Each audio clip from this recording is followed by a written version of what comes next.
What's the dumbest thing you've done out of horniness? Ha!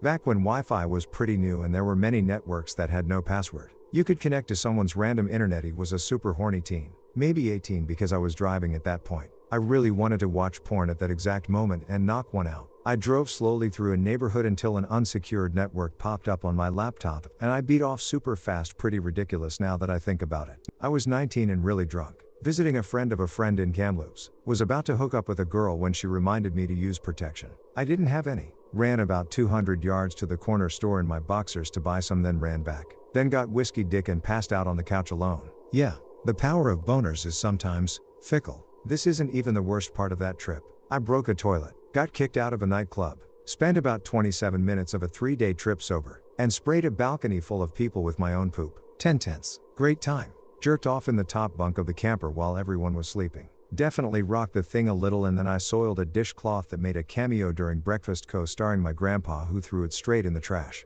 I was 13. When I had no internet access, I drew a hentai comic with my own storyline and jerked off to it. That's like 4D masturbating. I had a kid when I was 17. How's that going?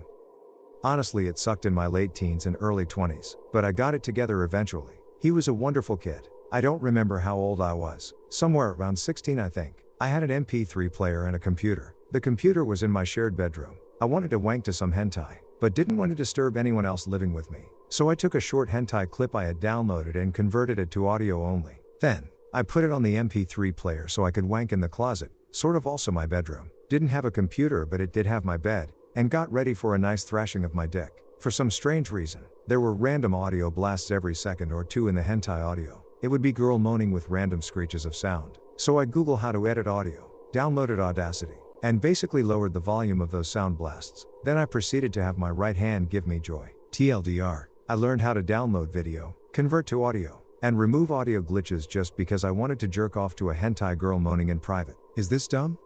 No. Is it pathetic?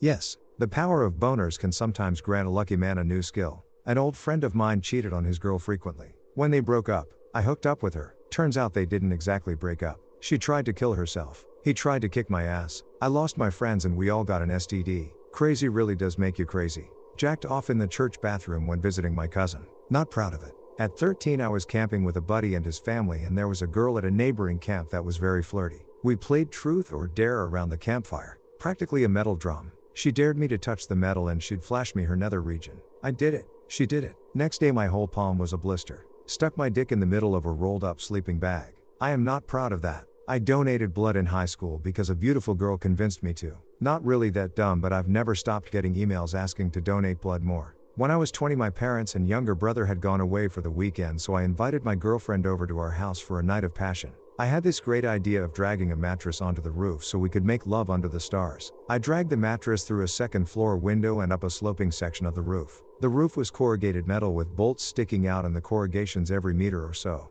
As I finally got the mattress on the top of the roof, I started slipping down the sloping roof in bare feet. I slipped about 6 or 7 meters and stopped at the gutter on the first floor. But I had also slipped over the bolts, which had ripped open the soles of my feet, and blood was pissing out of my feet all over the roof. My girlfriend, who was watching me, saw the blood and went and got a few towels, and I wrapped up my feet. I then climbed off the roof and she drove me to the closest hospital to have my feet sewn up. Having anesthetic injections into the soles of my feet remains the most painful experience of my life. We went home with my feet sewn and wrapped up and still had sex. I told my mom what happened the next day, as the mattress was still on the roof and the blood was still there. We never spoke of it again. I'm 48 now and haven't thought about that for a long time. My dad's leather office chair straddled the armrest and humped it till it broke. I was 16 and hormones and all. What was your explanation? Oh, I blamed a cousin. He was 12 at the time. He was the rambunctious sort, and he had broken a window, a lamp, a blender and a whole TV. Previously. To this day I still haven't come clean with him, lol. Ruined a good friendship. Drove literally halfway across Texas to a shitty hotel. It was worth it. Masturbated in the shower, knowing fully well my whole family is home. It was really good. But later I realized that our walls might not be as soundproof as I thought. Oops. I've let a guy fuck me without protection. He told me he wouldn't come inside of me. He did. How did that play out? I took plan B. It worked, but it fucked my cycle. Sarah, we've all been there. I thought about how nice it would be to have sex, bounce my tits on purpose, in class, in front of my crush. We've been dating for 6 years. Stick my dick in a bottle full of shampoo thinking it would power up the experience. It felt like being stung a lot. Touched my wife's butthole. It's a no-go zone. What does a 9V battery and your wife's butthole have in common? You know it's wrong, but your tongue will eventually end up on them. My girlfriend thinks I'm crazy for testing 9V batteries this way and thinks it's going to kill me, and she's too scared to try it. I kinda like how it makes my butt feel. Though, got married. Sucked my own dick. My man, they said the dumbest thing you've ever done. Not the biggest W you've ever taken. I've bought enough Plan B in my lifetime to fill a Skittles bag. When I was younger I had no porn access, so I logged on to COD offline, shot the image of boobs on the wall and busted a nut, ha ha ha. Well, now you can't be FR dog. Smiley face. Forgot to use incognito when getting weird with the searches. Multiple instances of unprotected sex with a girl I knew in college who slept around. And in most of those I didn't pull out. I'm surprised I'm not a father.